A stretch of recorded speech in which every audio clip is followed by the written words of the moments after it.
पूरे ध्यान के साथ 10 टाइम्स डीप ब्रीथिंग करेंगे।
अब यहीं से सभी लोग अनुलोम विलोम प्राणायाम का अभ्यास करेंगे 5 मिनट चिल सिस्टम में। लेफ्ट नोस्ट्रिल से सांस लेंगे, फिर राइट से छोड़ेंगे, फिर राइट से लेंगे आराम से सांस को, फिर लेफ्ट से छोड़ेंगे। So now start.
रिलीज। दोनों हाथ ज्ञान मुद्रा में रखेंगे, आंखें बंद।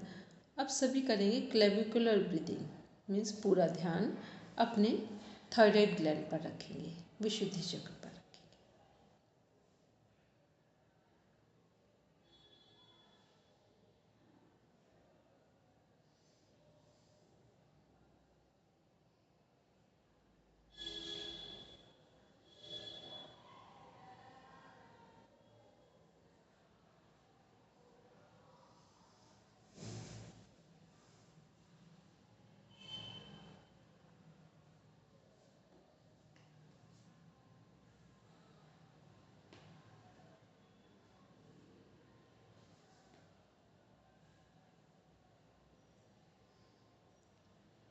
अब सभी चेस्ट ब्रीदिंग करेंगे, थोरेसिक ब्रीदिंग।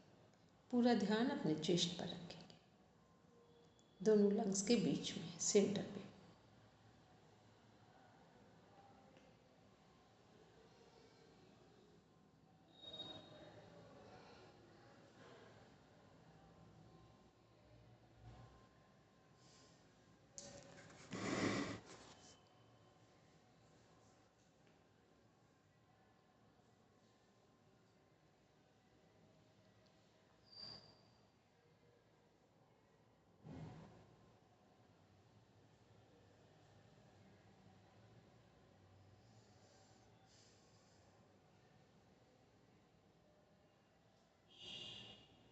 अब सभी नेवल ब्रीदिंग करेंगे, पूरा ध्यान अपनी नाभि पर।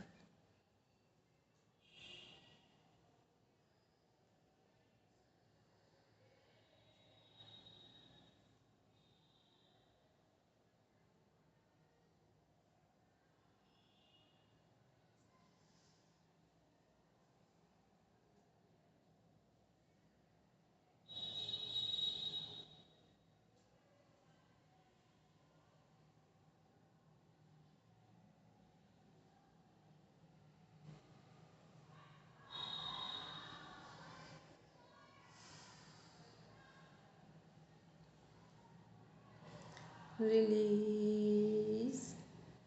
Now rub your palms. दोनों हथेलियों को आपस में रब करके अपनी आंखों पर रखेंगे और धीरे से अपनी आंखें खोलेंगे।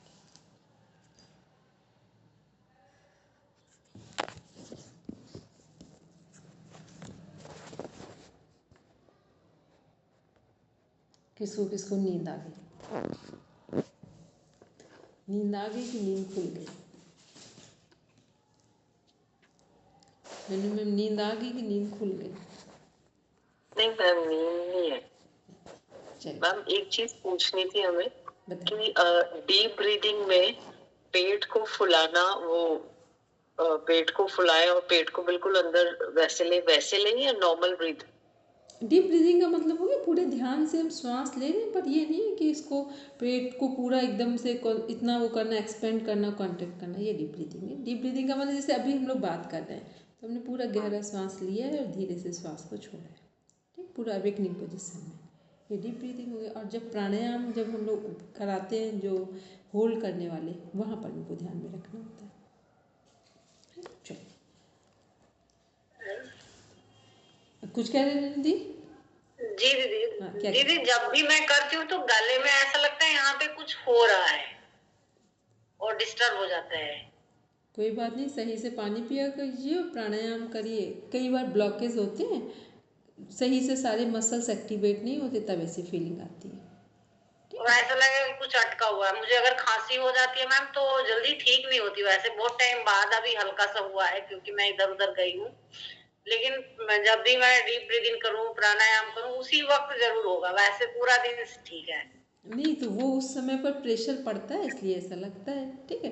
एक तो इस समय जब कभी ऐसा लगा करें तो जो सेंधा नमक है और हल्दी है, ठीक, एक कॉम्बिनेशन होता है। कितनी भी सीवियर कफ की प्रॉब्लम हो, मतलब जब कुछ भी काम आना बंद हो जाए, तब के लिए अंतिम एक सॉल्यूशन लास्ट। जैसे हमने पानी को, एक गिलास पानी लिया, उसमें हमने 1 चम्मच हल्दी डाली और उसको इतना बॉयल किया कि पानी आधा रह जाए, हाफ हो जाए। 500 ग्राम है तो 250 ग्राम हो जाए, मतलब हाफ रखना उस पानी को, इतना बॉयल कर देना है। फिर उसमें इतना सेंधा नमक मिक्स करना है जितना हमें टेस्ट अच्छा लगे उस पानी का। उस पानी को शिप कर कर के पीजिए, केवल 2-3 बार पीते ही नॉर्मल आ जाएगा। चलिए अब हम लोग देखते हैं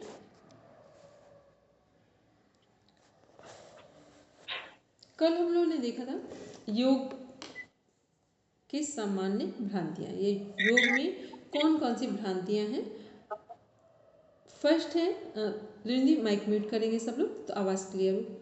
योग केवल शारीरिक व्यायाम है, ये भी मिसकंसेप्शन है। केवल शारीरिक व्यायाम नहीं है। योग क्या है? Yoga is the science of body mind and soul. योग शरीर मन और आत्मा पर काम करता है। सेकेंड है, योग केवल धार्मिक अभ्यास है, बिल्कुल नहीं, ये भी गलत है। योग धार्मिक क्यों है? वो तो सभी लोग कर सकते हैं, तो धार्मिक अभ्यास नहीं है। थर्ड है, योग से तुरंत परिणाम मिलते हैं, बिल्कुल नहीं कि बस अभी आपने किया, कितने दिनों से भी चीज़ें, थोड़ी देर तो करना पड़ेगा। जस्ट ये नहीं है कि अभी हमने बोला, हाथ ऊपर उठाया, जस्ट आराम मिल गया, ये भी गलत है। फोर्थ है, योग केवल युवा या स्वस्थ व्यक्तियों के लिए, बिल्कुल गलत है। योग सभी के लिए, युवा, बुजुर्ग, स्वस्थ अस्वस्थ सभी के लिए। अस्वस्थ लोग स्वस्थ हो जाएंगे, स्वस्थ लोगों को रोग नहीं होगा। फिफ्थ नंबर है, योग सन्यासियों के लिए, बिल्कुल नहीं, योग गृहस्थियों के लिए भी है, क्योंकि सबसे ज़्यादा तो चैलेंजेस कहाँ फेस करने पड़ते हैं? गृहस्थ जीवन में। सिक्स्थ नंबर पे है, योग स्त्रियों के लिए नहीं है, सबसे ज़्यादा कल भी हमने बताया था। सारे अगर पूरा रेशियो ले वर्क का तो 80% वर्क फीमेल पर आता है, तो ये क्या है? ये भी गलत है, योग स्त्रियों के लिए भी है। वास्तविकता क्या है? योग एक संपूर्ण विज्ञान है जो सभी उम्र और सभी लोगों के लिए उपयोगी है। यहाँ कास्ट, क्रीड, सिस्टम, रिलीजन से कोई अर्थ नहीं है।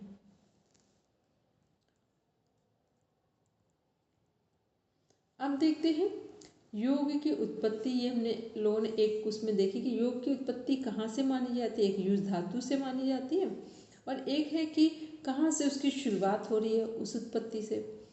तो संस्कृत में धातुजन्य है, यहाँ पर एक स्थान या संस्कृति सभ्यता से कनेक्टेड है। तो योग की जड़ें भारतीय संस्कृति और सभ्यता में निहित है। सभी संस्कृतियाँ हैं लेकिन सब जगह योग का एक इम्पोर्टेंस नहीं है। भारतीय संस्कृत में सब कुछ योग से कनेक्ट है। हमारे 4 वेद हैं। 4 वेद कौन कौन से? ऋग्वेद, यजुर्वेद, सामवेद और अथर्ववेद। सब लोग एक बार लर्न करके अभी जस्ट हमको सुनाएंगे। ऋग्वेद, यजुर्वेद, सामवेद और अथर्ववेद। यहाँ लिखा नहीं है, एक बार पेन से कॉपी पर लिखिए।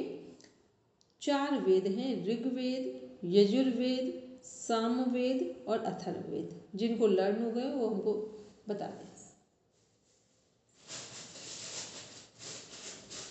4 वेद हैं, ऋग्वेद, यजुर्वेद, सामवेद,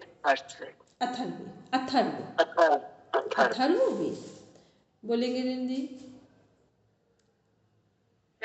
ऋग्वेद, सामवेद, यजुर्वेद, सामवेद, अथर्ववेद। कोमल बोलो। ऋग्वेद, सामवेद, यजुर्वेद और अथर्ववेद। अथर्व नाम सुने? अथर्व। और सिस्टमेटिक क्या है? ऋग्वेद, यजुर्वेद, सामवेद और फिर अथर्ववेद। चलिए, तो सबसे प्राचीन वेद कौन सा है? ऋग्वेद है हमारा। तो ऋग्वेद में सबसे पहले योग के संकेत मिलते हैं। सब लोग माइक म्यूट करेंगे। ऋग्वेद में सबसे पहले योग के संकेत मिलते हैं। वहाँ पर क्या बताया जा रहा है कि हमारे जीवन में 2 चीज़ें सम्मिलित होनी चाहिए। कौन कौन सी? प्रार्थना और अनुशासन। प्रार्थना मीन्स है जो कुछ भी हमें यूनिवर्स से मिला है या जिन भी व्यक्ति, वस्तु, परिस्थितियों से मिला है, सबको हम क्या करेंगे? सबके प्रति आदर, सम्मान। अनुशासन, सबके प्रति कृतज्ञता हो। अनुशासन का मीन्स हो गया कि सभी जगह जीवन के में अनुशासन रखें, क्योंकि अनुशासन के बिना फिर जीवन की कोई बागडोर नहीं होती, ना खुद में ना बाहर। ऋग्वेद के का जो सार तत्व है या ऋग्वेद का जो अंतिम हिस्सा है सभी वेदों का, उन्हें क्या बोलते हैं? उपनिषद। या ऋग्वेद का कंक्लूजन जो सार तत्व है उन्हें उपनिषद कहा जाता है। तो उपनिषदों में आत्मा और ब्रह्म के मिलन की स्पष्ट व्याख्या की गई है। जब आत्मज्ञान की बात हो तो ये उपनिषद की बात है। जब प्रार्थना की बात हो तो ये ऋग्वेद का कॉन्सेप्ट है। प्रार्थना और अनुशासन ऋग्वेद में है, आत्मा और ब्रह्म का मिलन ये उपनिषद में है। ठीक, तो ऋग्वेद जब शुरू होते हैं तो वहाँ पर प्रार्थना और अनुशासन से बात शुरू होती है, और जब उपनिषद ऋग्वेद कंप्लीट होने वाले होते हैं तो वो सब चीज़ें आत्मा और ब्रह्म में कन्वर्ट हो जाती हैं। तो मतलब एक ही बुक है जिसका नाम वेद है, उसी में उपनिषद भी हैं और वही वेद भी है। ऐसे समझ लें कि जब हम लोग एक अपने घर के बच्चे को पढ़ने भेजते हैं तो वही बच्चा प्ले में ग्रुप में जाता है,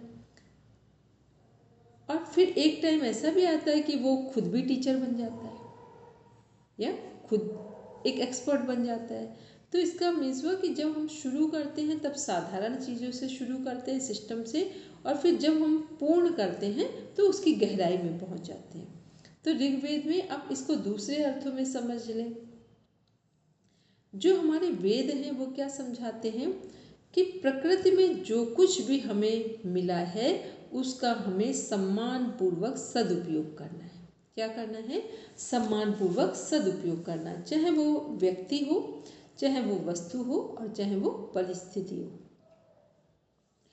और जब हम सभी चीज़ों का सम्मान पूर्वक सदुपयोग करते हैं, जो कुछ भी प्रकृति में मिला है, तो अपने आप धीरे धीरे हमारे अंदर एक भावना उत्पन्न होगी कि सब कुछ हमें यहीं छोड़ कर जाना है। अभी हम लोग किसी भी चीज़ का ना तो सदुपयोग करते हैं ना छोड़ने की बात सोचते हैं। पूरा जीवन हमें लगता है बटोरते जाते। कभी ऐसा फील होता है कि अब नहीं, अब इसके बाद नहीं, हमें इतना चाहिए, इसके बाद नहीं। जिसके जिसके जीवन में एक डेडलाइन आ गई है कि हमें जो कुछ भी चाहिए उसका, यदि हमें ये समझ में आता है, बिल्कुल क्लियर है, माइंड सेट है कि जो कुछ भी हमें मिला है ये पर्याप्त है। दूसरा, जो भी हमें नहीं मिला है वो मिल जाएगा। तीसरा क्या है कि जो कुछ भी हमें मिला है, नहीं मिला है, कहीं दिमाग में डेडलाइन है या नहीं है, कितना चाहिए हमको। मेरी बात सब समझ पा रहे हैं हम क्या बोल रहे हैं? कि हमारे अंदर क्या डेडलाइन है कि हमें कितना चाहिए। और ये भी नहीं है कि जब हमारे अंदर कोई डेडलाइन ना हो तो इसका अर्थ ये भी हो गया कि फिर हमें अपने जीवन का कुछ पता ही नहीं है कि जीवन का हम करने क्या जा रहे हैं।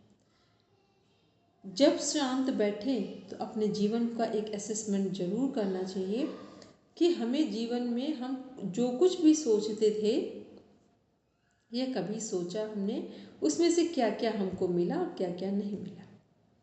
और मिला और नहीं मिला, कभी ऐसा लगता है कि जब कभी हम दुखी होते हैं तो लगता है कि हमें कुछ नहीं मिला, ऐसा है?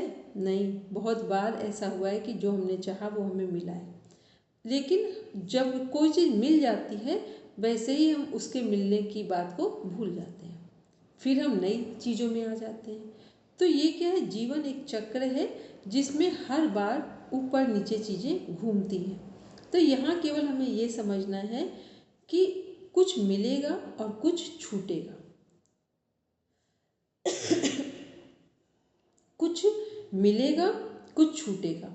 यदि हम लोग ये सोचें कि हमें छत पे जाना है और सीढ़ी ना छूटे तो कभी छत पे पहुंचेंगे?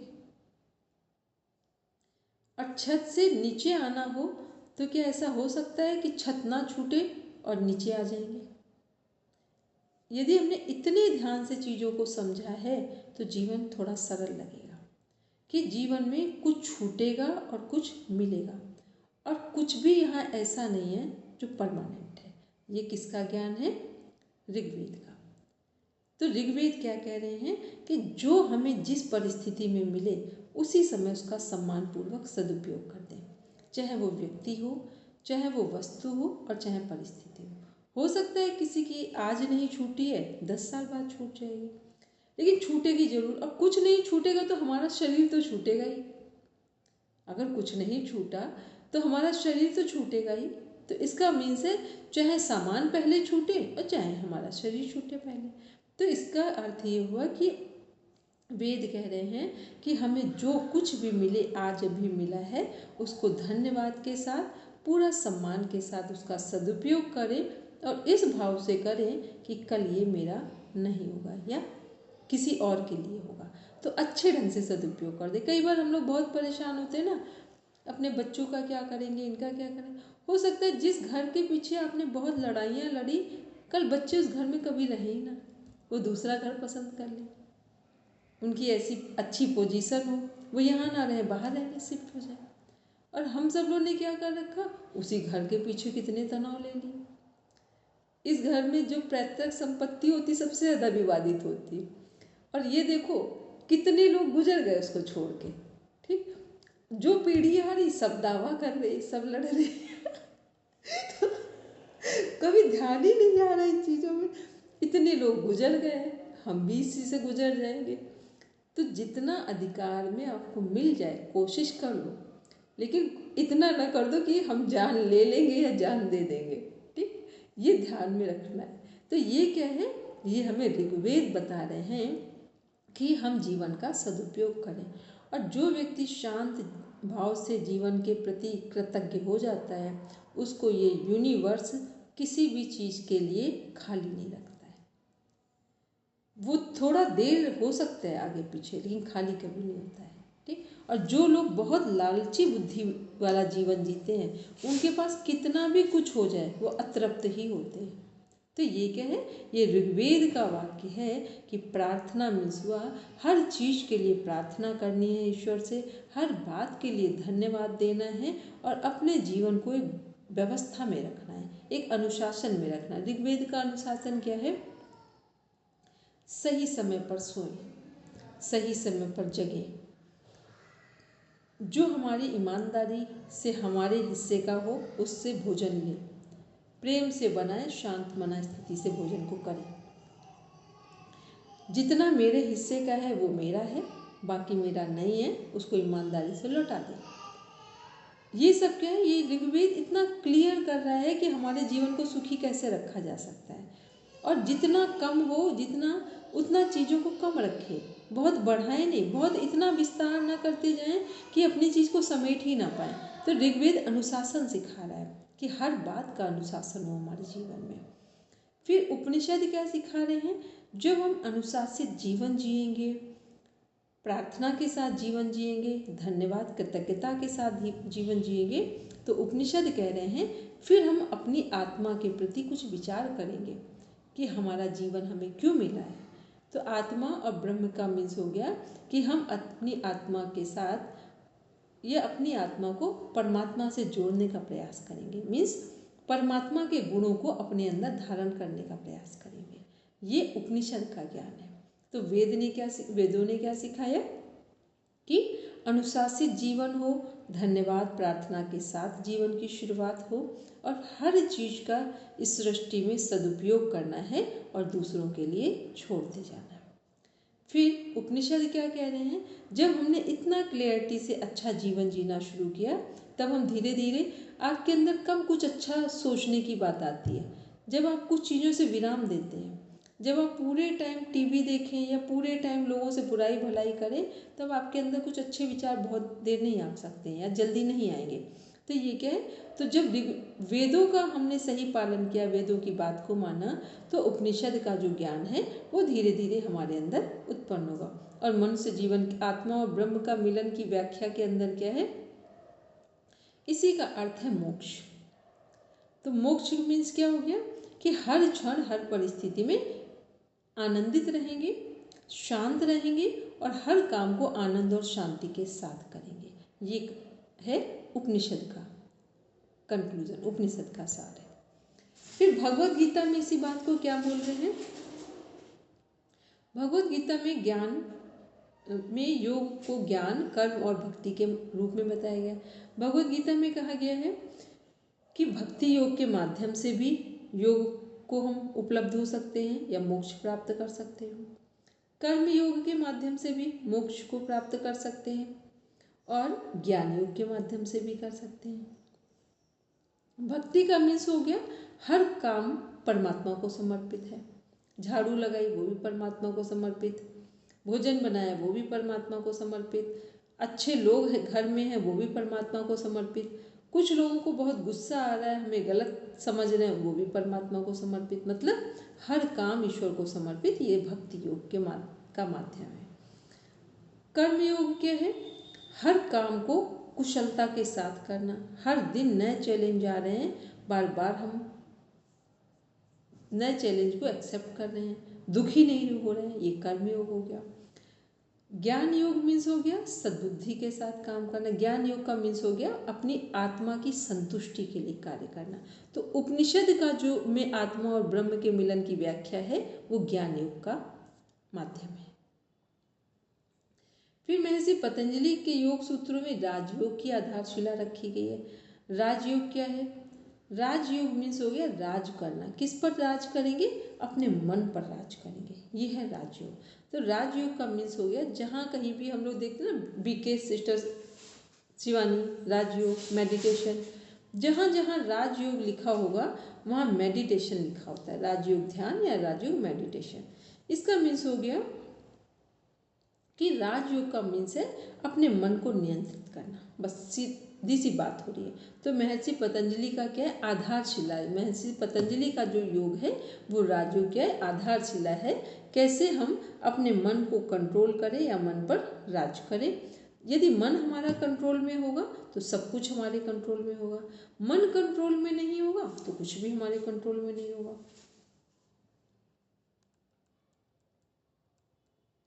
फिर योग संबंधी कुछ हमारी शिक्षाएं हैं। भगवान शिव को आदि योगी और आदि गुरु माना गया है। गुरु शब्द का अर्थ है अंधकार को मिटाने वाला, अज्ञान को नष्ट करने वाला। अंधकार को मिटाने वाला मीन्स हो गया कि जो हमारी अज्ञानता को, हमारी जो गलत फहमी है, जो कन्फ्यूजन्स है लाइफ के प्रति या जीवन को हम सही ढंग से देख नहीं पाते हैं, इन सब को के अंधकार को, कन्फ्यूजन्स को दूर करने वाले कौन है? गुरु होते हैं हमारे।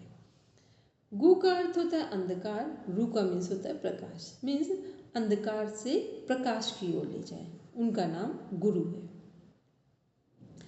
सरल शब्दों में गुरु वह होता है जो शिष्य को आध्यात्मिक रूप से जागृत करता है, अज्ञान के अंधकार और माया के आवरण को दूर करता है। गुरु ही शिष्य को जन्म मृत्यु के चक्कर से मुक्ति की ओर ले जाते हैं।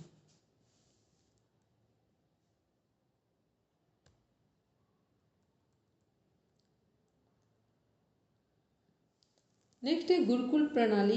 जो हमारी गुरुकुल शिक्षा थी वो कैसी रही है उसको समझ लेते हैं। भारत में शिक्षा की परंपरागत प्रणाली को गुरुकुल कहते हैं। जो शिक्षा की प्राचीन हमारी जो आधारशिला वो कैसे थी? गुरुकुल पर आधारित थी। गुरुकुल वह स्थान था जहाँ गुरु अपने परिवार और शिष्यों के साथ रहते थे। विद्यार्थी निश्चित समय तक गुरु के परिवार का हिस्सा बनकर शिक्षा प्राप्त करते थे। गुरुकुल की शिक्षा क्या है कि विद्यार्थियों को अपने घर की बजाय वो गुरुकुल में अपने गुरु जी के आश्रम में रहा करते थे। यह वेद, संस्कृत, ललित कलाएं, प्रशासन, धनुर्विद्या और अन्य कौशल व शिष्टाचार सिखाए जाते थे। ये सब क्या गुरुकुल शिक्षा प्रणाली है। अभी भी हम लोग देखते कहाँ कहाँ गुरुकुल शिक्षा चल रही है। अभी गुरुकुल शिक्षा कहाँ कहाँ चल रही है? पुष्कर में भी है। वेरी गुड है। जो हरिद्वार है, हाँ, पतंजलि जी का, बाबा रामदेव जी का, यहाँ पर शायद उनका है, दयानंद सरस्वती जी के गुरुकुल बने हुए अजमेर में। और कहाँ पे है? एक जग्गी वासुदेव जी का साउथ में चलता है। हाँ जी, जग्गी वासुदेव जी का कोयम्बटूर। हाँ, एक देव संस्कृत विश्वविद्यालय है उसमें। बिहार स्कूल ऑफ योग वाले में भी है। पूरा गुरुकुल है, पूरा गुरुकुल है। बिहार स्कूल ऑफ योग गुरुकुल है पूरा। नहीं, आवाज आ रही है। ठीक है।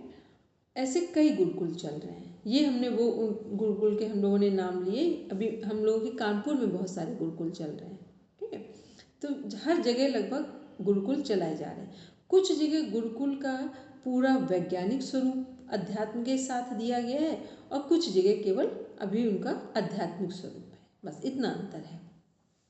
जग्गी वासुदेव जी यहाँ बाबा रामदेव जी के यहाँ, और ये बिहार स्कूल ऑफ योगा यहाँ इन्होंने आध्यात्मिक और वैज्ञानिक दोनों स्वरूप रखे हैं। आध्यात्मिक का मीन्स होता है कि कैसे प्राणायाम के द्वारा अपनी शक्तियों को जगाएं, और वैज्ञानिक का मीन्स होता है कि घुड़सवारी भी आ रही है, तलवार भी चलानी आ रही है, और शूटर भी बहुत अच्छे हैं, पेंटिंग भी बहुत अच्छी है, कंप्यूटर के भी मास्टर बन रहे हैं बच्चे। मतलब जिस चीज़ को पढ़ाना उसको उसका बेस लेकर पढ़ाया जा रहा है। तो एक टेक्निकल नॉलेज भी उन्हें पूरा दिया जा रहा है, और पूरा आध्यात्मिक जो उनकी ऑरा विकसित की जानी चाहिए वो भी उन्हें पूरा सिखाया। पूरी तरीके से बच्चे छोटे छोटे से 2-2 घंटे के लिए शीर्षासन लगा ले रहे हैं। तो ये क्या है, इन सब शक्तियों, क्योंकि यौगिक शक्तियों का जितना विकास होगा उतना जो हमारी बाहर की चीज़ें हैं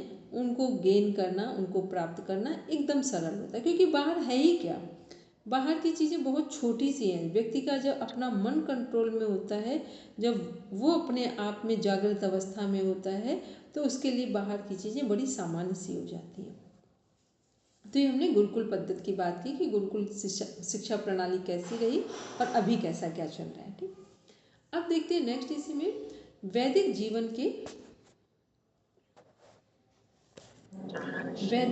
के 4 आश्रम। यह हम लोगों के जीवन के जो 4 आश्रम हैं वैदिक परंपरा के अनुसार।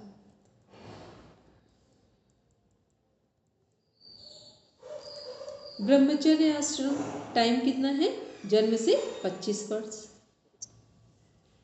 गुरुकुल के अनुसार ये टाइम कहाँ जाएगा, अध्ययन और चरित्र निर्माण का समय है विद्यार्थियों के लिए। सेकेंड है गृहस्थ आश्रम 25 से 50 वर्ष, विवाह, परिवार, समाज और कर्तव्यों का पालन गृहस्थ जीवन में करना है। फिर थर्ड है वानप्रस्थ आश्रम 50 से 75, तैयारी और वैराग्य का जीवन। कहाँ की तैयारी करनी है कि अपने गृहस्थ जीवन से थोड़ा थोड़ा सा दूर हटना है, और जो हमारा वानप्रस्थ जीवन है उसमें अपने आप को इंगेज करना। वानप्रस्थ का मीन्स हो गया अब गृहस्थ जीवन को हमने पूरा किया, अब हम समाज के लिए सहयोग करेंगे। फिर है संन्यास आश्रम, ये है 75 से 100, 75 to 100, पूर्ण त्याग, ईश्वर साधना और मोक्ष की साधना। अब यहाँ पर एक विडंबना इस बात की है कि जिसने अपना जीवन जो स्टार्टिंग से 25 वर्ष का है उसे ठीक ढंग से नहीं जिया है, तो किसको किसको लग रहा है कि गृहस्थ जीवन अच्छा होगा, वानप्रस्थ अच्छा होगा, संन्यास अच्छा होगा।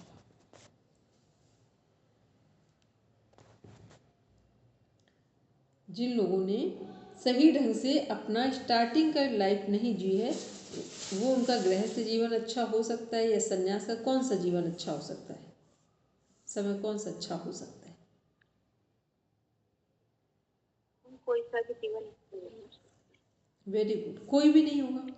क्यों नहीं होगा? क्योंकि पूरा जीवन का निर्माण जो है, पूरी जो आधारशिला है, क्योंकि जीवन हम लोगों का जो घर है उसकी नींव बिल्कुल कमज़ोर कर दे और ऊपर सुंदर से सुंदर बिल्डिंग बना दे तो कोई भी बिल्डिंग बहुत ज़्यादा सर्वाइव नहीं करेगी।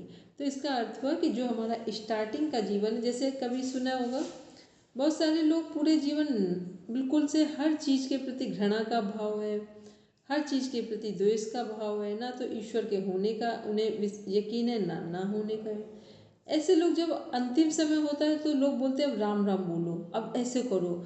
अब बहुत सारे लोगों को सुना रिटायरमेंट के बाद भगवत गीता पढ़ेंगे, फिर अच्छी जगह ज्वाइन करेंगे, फिर योग करेंगे।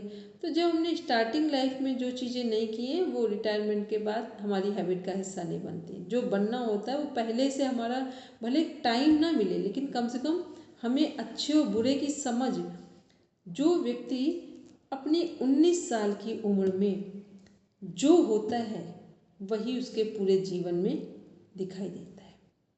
बस 19 बोले या 18 बोले, इन सब के बाद आपके जीवन में परिवर्तन नहीं आते। इसीलिए जो कुछ भी करना है इसी टाइम पे हमें करना है। इसके बाद फिर कोई चीज़ वो फिर आपकी हैबिट बन जाएगी। अब उस पर काम करना बहुत डीप वर्क है।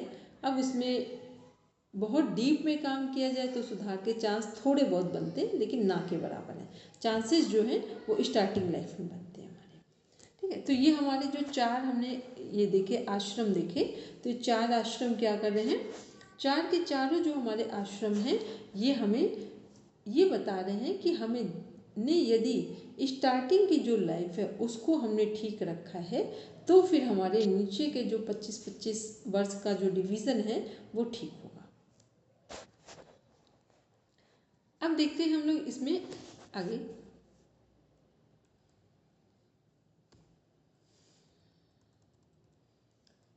ऐतिहासिक विकास का क्रम,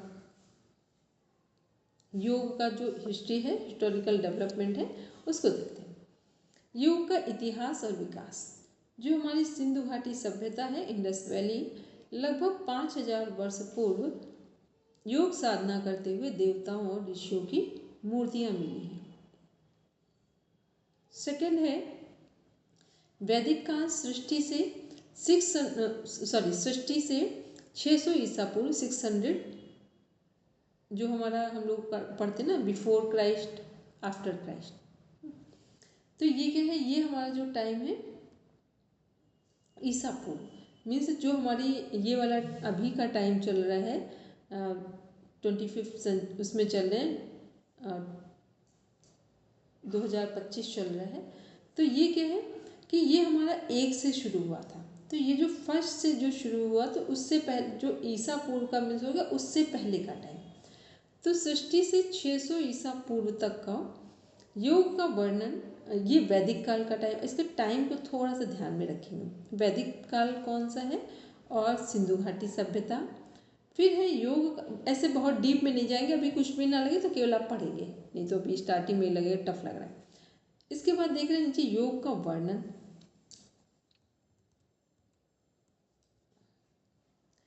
योग का वर्णन में से वेद, उपनिषद, इसका एक स्क्रीनशॉट लीजिए साहब, इसका एक स्क्रीनशॉट ले लीजिए।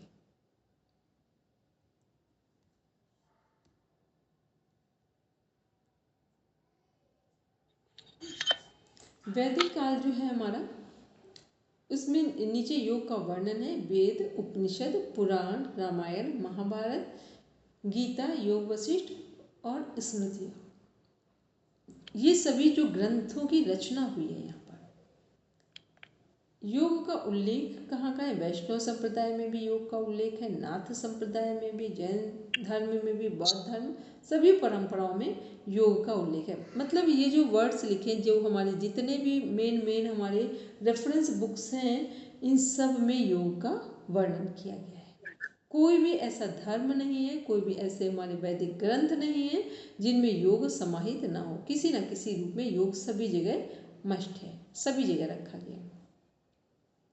शास्त्रीय काल देख रहे हैं, शास्त्रीय काल 600 ईसा पूर्व से 600 ईसवी तक। तो अभी हम लोग ईसवी में चल रहे हैं, ये ईसा पूर्व की बात हो रही है। इसके बाद पतंजलि योग सूत्र का संकलन है और राज्यों का व्यवस्थित रूप है। फिर उत्तर शास्त्रीय काल, ये आपका अभी इस बार क्वेश्चन नहीं आएगा, ठीक, केवल हम ये जब पढ़ते हैं तो उसको देखना होता है। फोर्थ है उत्तर शास्त्रीय काल 600 ईस्वी से 1200 तक, मतलब 600 से 1200 तक।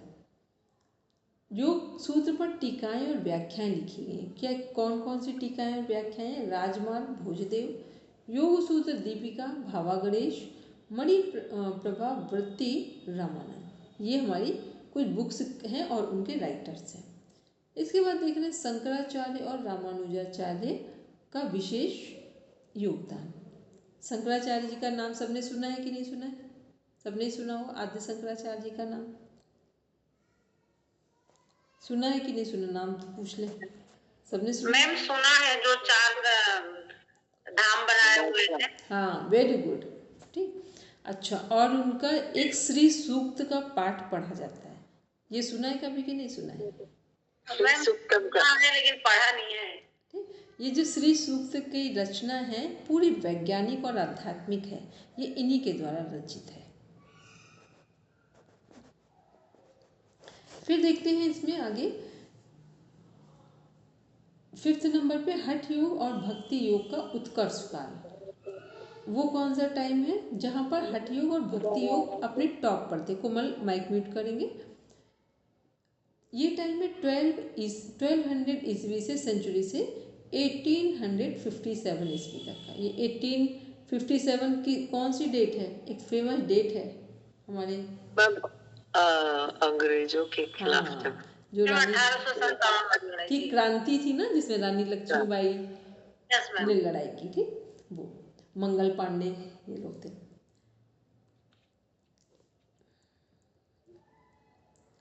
फिर है हठ योग ग्रंथ। तो 5th जो हमारा कालखंड है, जो डिवीज़न है समय का, मतलब जो हमारी योग की हिस्ट्री है उसका डिवीज़न जो चल रहा है, समय कैसे कैसे आगे बढ़ रहा है। तो हठ योग का जो टाइम है 1200 सेंचुरी से 1857 सेंचुरी तक है। इसके बाद हठ योग ग्रंथ यहाँ पर लिखे गए। ये बुक्स के नेम, इसका एक स्क्रीनशॉट लीजिए या अपना पेन में से पेपर पे लिख लीजिए। हठ योग के ग्रंथ, ये क्वेश्चन है आपके मोस्ट इम्पॉर्टेंट जो एग्जाम के पॉइंट ऑफ व्यू से है। हठ योग ग्रंथ कौन कौन से? हठ योग प्रदीपिका रिटन बाई स्वामी स्वात्माराम जी, ठीक। घेरन संहिता रिटन बाई ऋषि घेरन या महर्षि घेरन। हठ रत्नावली किसका है? श्रीनिवास भट्ट जी का है। भक्ति संत हैं और भक्ति का के या ये कहें कि जो जिन संतों का जीवन पूर्ण भक्तिमय है, तो कबीरदास जी का भी पूरा जीवन भक्तिमय, गुरु भक्ति। सूरदास जी पूरा भगवान कृष्ण की भक्ति। तुलसीदास जी सभी को पता है भगवान राम की भक्ति। तो तीनों लोग क्या हैं? भक्ति शाखा के हमारे संत हैं। 6th नंबर में देख रहे हैं आधुनिक काल, जो मॉडर्न एरा की बात हो रही है।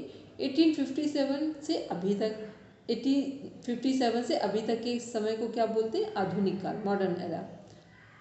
योग का पुनर्जागरण और विश्वव्यापी प्रसार।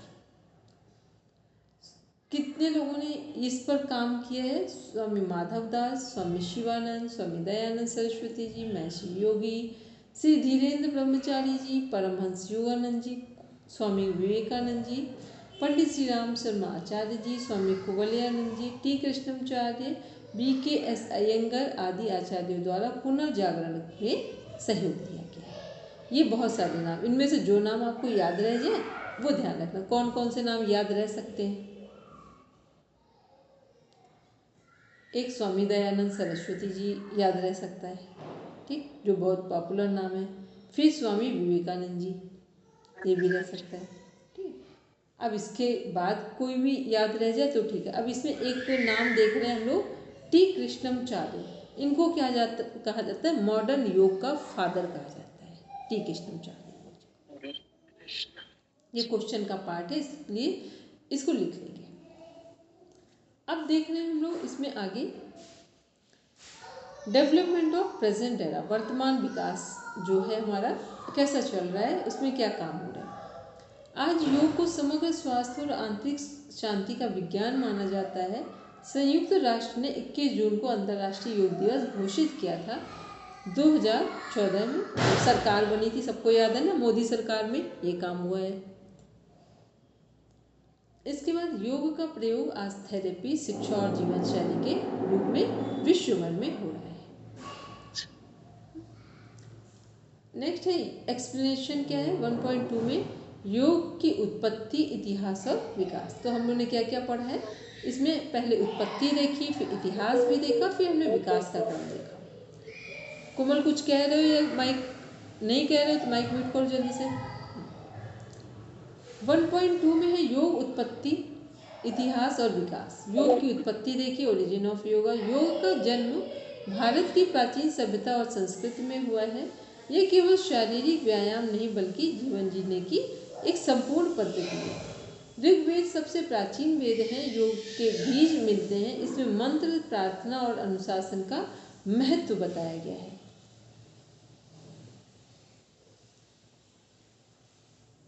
उपनिषदों में योग को स्पष्ट रूप से समझाया गया है, जहाँ आत्मा और परमात्मा ब्रह्म के मिलन की बात कही गई है।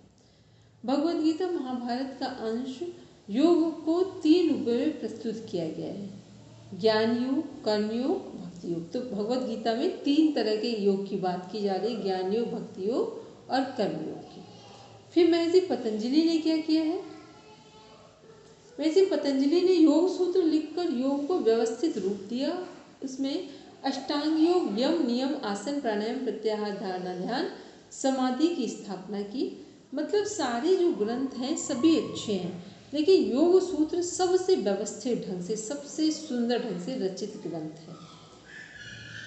फिर हम लोग देख रहे हैं इसमें वैदिक काल में, इस समय जो हमारा यज्ञ, तपस्या, मतलब ये जो हमारा टाइम है, यहाँ पर किन किन चीज़ों पर बल था या कौन कौन सी चीज़ें कंपल्सरी थी, कि इस समय यज्ञ, तपस्या, ध्यान और अनुशासन पर बल था। योग को देव उपासना और आत्म अनुशासन का साधन माना गया। पूर्व शास्त्रीय काल, उपनिषद और गीता का समय जो है हमारा योग, पूर्व शास्त्रीय काल, जो हमारे उपनिषद और श्रीमद् भगवद गीता लिखे गए हैं, वो टाइम कौन सा है, वो है हमारा पूर्व शास्त्रीय काल। इसके बाद आत्म साक्षात्कार, कर्म और भक्ति की साधना प्रमुख रही। शास्त्रीय काल पतंजलि जी का, तो जब पतंजलि जी का पूछा जाएगा योग दर्शन का कालखंड कौन सा है, तो शास्त्रीय काल है। फिर इसमें देखते हैं, इसको कंप्लीट करते हैं। आज हमने अभी पढ़ा है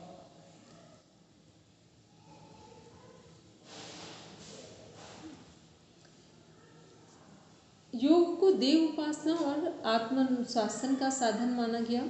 पूर्व शास्त्रीय काल, उपनिषद और गीता का समय योग को दार्शनिक रूप मिला। आत्म साक्षात्कार, कर्म और भक्ति की साधना प्रमुख रही। इस कालखंड में शास्त्रीय कालखंड पतंजलि जी का है। योग को व्यवस्थित और शास्त्रीय रूप मिला। अष्टांग योग का शास्त्रीकरण हुआ, जो आज भी योग साधना का आधार है। उत्तर शास्त्रीय काल जो है वो मध्यकाल, हठ योग का विकास है। इसमें क्या बताया गया हठ योग के विकास में, इसमें शरीर को साधन मानकर आसन, प्राणायाम और कुंडली जागरण पर ध्यान दिया गया। जो हमारा हठ योग ग्रंथ है वो क्या कर रहा है,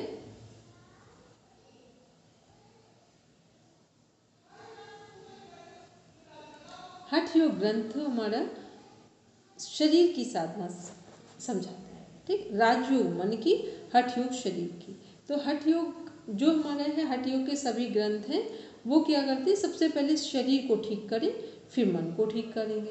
राजयोग के जितने भी ग्रंथ हैं वो वहाँ पर क्या कंपल्सन है कि कुछ भी करना है तो हमें अपने मन को कंट्रोल में लेना है। यदि हमारा मन कंट्रोल है तो फिर सभी चीज़ें हमारे कंट्रोल में होंगी। तो ये किसका पार्ट है, ये हमारे राजयोग का पार्ट है। तो अब हम लोग इसके आगे कल देखेंगे।